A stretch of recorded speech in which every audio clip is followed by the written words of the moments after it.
Right. Pascal's law is a very important law, very important rule, because इसका help लेके हम लोग बहुत सारा हाइड्रोलिक मशीन्स यूज करते हैं, ठीक है। सो आई टेल यू, बहुत सारा हाइड्रोलिक मशीन्स में जाने से पहले पास्कल्स लॉ है क्या वो समझ लेते हैं। It says that if you have an enclosed fluid, enclosed fluid मतलब वो लिक्विड भी हो सकता है, गैस भी हो सकता है, डजंट मैटर। एनक्लोज्ड का मतलब है सारा चारों ओर से वो बंद है, right, it is closed from all sides, सारा ओर से बंद। Now if you apply an excess pressure at any point of the liquid, that pressure gets equally transmitted to all directions, सारा डायरेक्शन में equally transmitted होता है, ठीक है। इसका बहुत इजी एक वो दिखाया जा सकता है, एक्सपेरिमेंट दिखाया जा सकता है। एक बॉटल के अंदर तुम बहुत सारा होल बना दो एट डिफरेंट लेवल्स, ठीक है, make holes at different levels, फिर उसमें पानी पूरा भर दो, भर के उसको स्क्वीज कर, कोई भी एक पॉइंट पे स्क्वीज करोगे तो देखना सारा जो होल्स है सब में से इक्वल वेलोसिटी से पानी बाहर आएगा। मतलब हाँ बोलो। नहीं, जहां पर तुम जैसे तुम एक्स्ट्रा प्रेशर एक्सर्ट करोगे ना उसके कारण सब में से एक ही वेलोसिटी से बाहर निकलेगा, लेकिन अगर नॉर्मली छोड़ दोगे तो सबसे नीचे वाला होल से सबसे ज्यादा जोर से निकलेगा। लेकिन अगर तुम प्रेशराइज करोगे, एक्स्ट्रा प्रेशर अप्लाई करोगे, उसके कारण सब साइड से इक्वल वेलोसिटी से निकलेगा, ठीक है। So it just says that if you have a confined fluid, right this down, Pascal's law states that for a confined fluid, for a confined fluid, confined means which is closed from all ends, okay, confined fluid, if an excess pressure, incompressible मान ले sir, हाँ से तो हमरा आगे deal करছি with ideal fluids से discuss করে নিয়েছি আমরা, সেটা না বলছি। और what did I say? हाँ for what did I say? For a confined fluid, if an excess pressure is applied at any point, if an excess pressure is applied at any point on it, then that pressure gets equally distributed, any point on it, then that pressure gets equally distributed,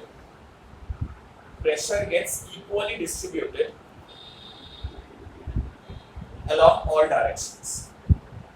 Pressure gets equally distributed along all direction and all other points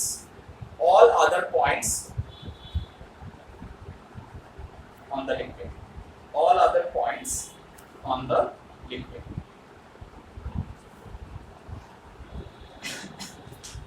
इसका मतलब ये है कि अच्छा, Pascal's law का first जो application है that is called multiplication of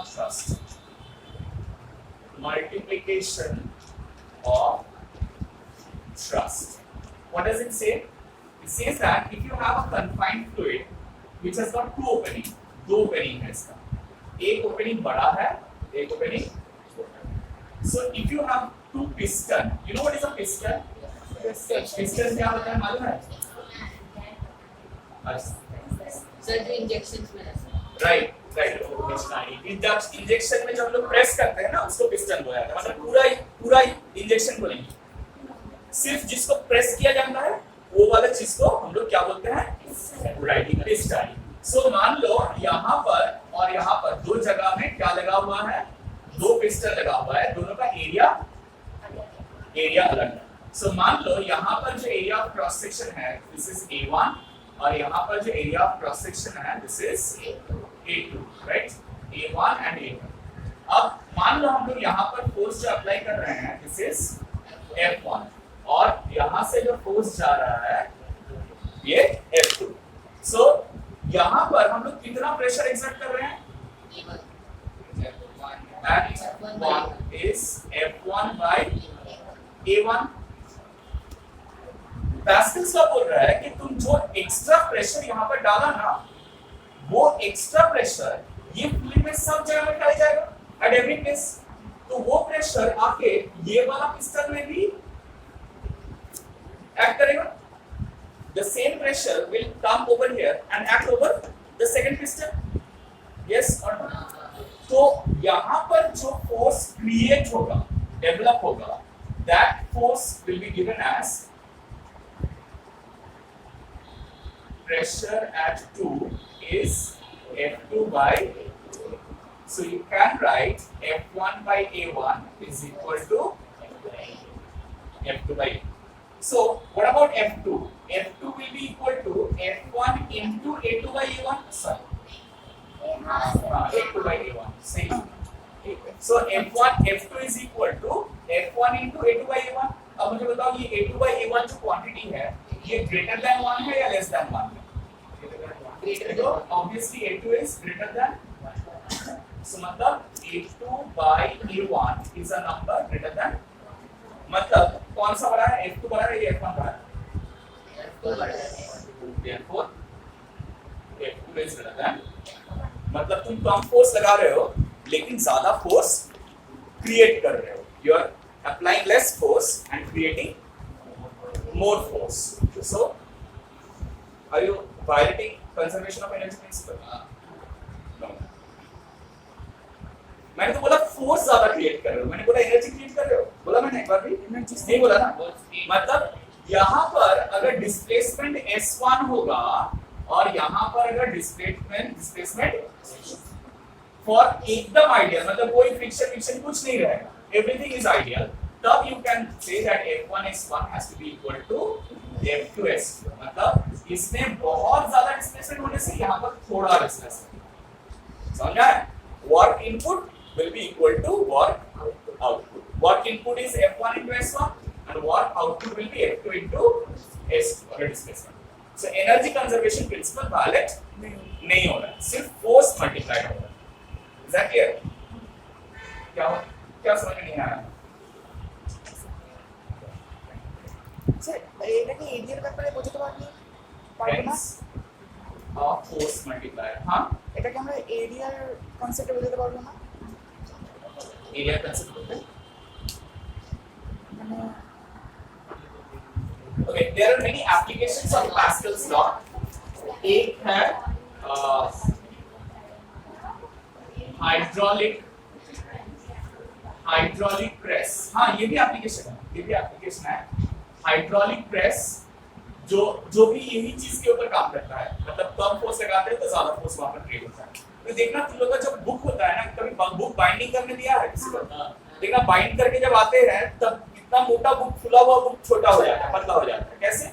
उन लोग को फुला हुआ बुक को बाइंड करवाने के बाद ना एक हाइड्रोलिक प्रेस के अंदर प्रेस कर देता है, इसीलिए वो एकदम सारा पेपर सीधा होकर एकदम परफेक्टली नीट एंड क्लीन बन जाता है. ये सेम थिंग होता है प्रिंटिंग प्रेस में भी. प्रिंट जहां पर किया जाता है ना कागज, वहां पर एक्चुअली हाइड्रोलिक प्रेस ज्यादा यूज होता है. क्यों?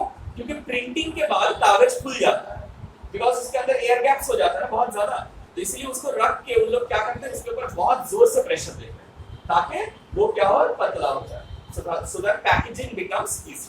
इसीलिए हम लोग प्रिंटिंग के बाद प्रेस यूज करते हैं. एक्चुअली सिर्फ प्रिंटिंग बोलने से ही चलता है, लेकिन प्रिंटिंग प्रेस इसीलिए यूज किया जाता है क्योंकि प्रिंटिंग के बाद ऑलवेज प्रेस किया जाता है, अदरवाइज इसको पैक नहीं कर पाते. समझ में आया? तो प्रिंटिंग प्रेस में, प्रेस का प्रिंटिंग में कोई मतलब काम नहीं होता है, लेकिन आफ्टर प्रिंटिंग पैकेजिंग में प्रेस का बहुत काम है.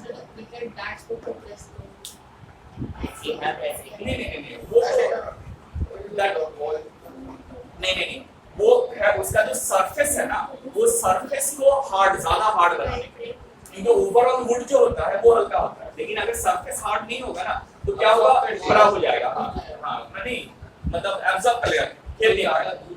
हाँ, मतलब हीटिंग लेंथ ज्यादा नहीं होगा, इसलिए प्रेस करना जरूरी है.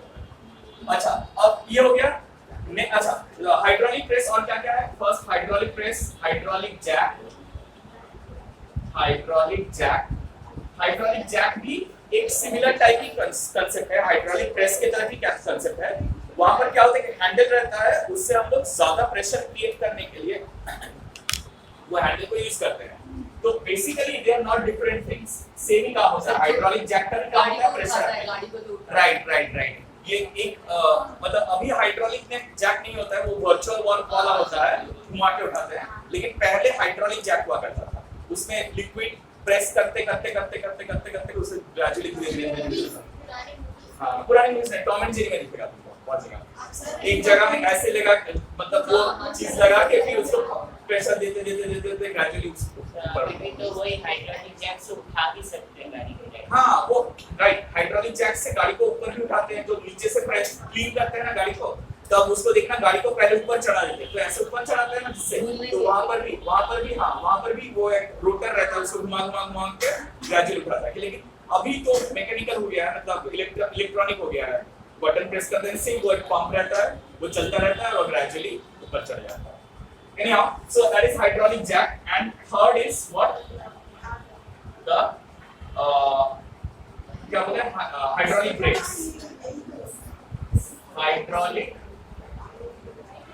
brakes हाँ तो अभी nowadays they are all using disc brakes लेकिन पहले जो कार्स होता था इवन बाइक्स में ड्रम ब्रेक्स होता था ठीक है ड्रम ब्रेक में क्या होता है ब्रेक्स जो व्हील्स है व्हील्स के पास close to the wheels the brake shoes are connected to some drums और वो ड्रम में फ्लूइड भरा हुआ होता है जो फ्लूइड कनेक्टेड रहता है तुम्हारा ब्रेक्स के साथ या पैर का ब्रेक के साथ तो जब हम लोग प्रेशर डालते हैं तो वो फ्लूइड जाके क्या करता है वो ड्रम के ऊपर प्रेशर क्रिएट करता है और वो जो ब्रेक शू होता है वो व्हील का इनर रिंग के साथ चिपक जाता है तो जैसे ही चिपक जाता है फ्रिक्शन बढ़ जाता है और व्हील रुक जाता है समझ में आया और उसके एक साथ एक स्प्रिंग भी कनेक्टेड रहता है जैसे हम लोग पैर उठा लेते हैं वो स्प्रिंग्स को पुल करता है और ड्रम अंदर रह जाता है और प्रेशर रिलीज होता है ठीक है लेकिन अगर कैसे भी ये जो फ्लूइड पाइप में से फ्लो कर रहा है वो लीक हो गया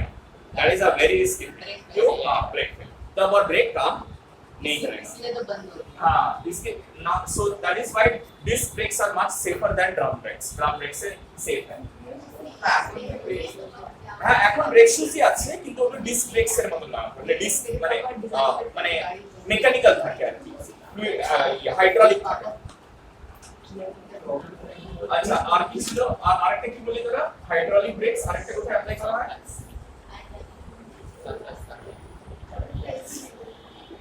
अरे ठीक है ये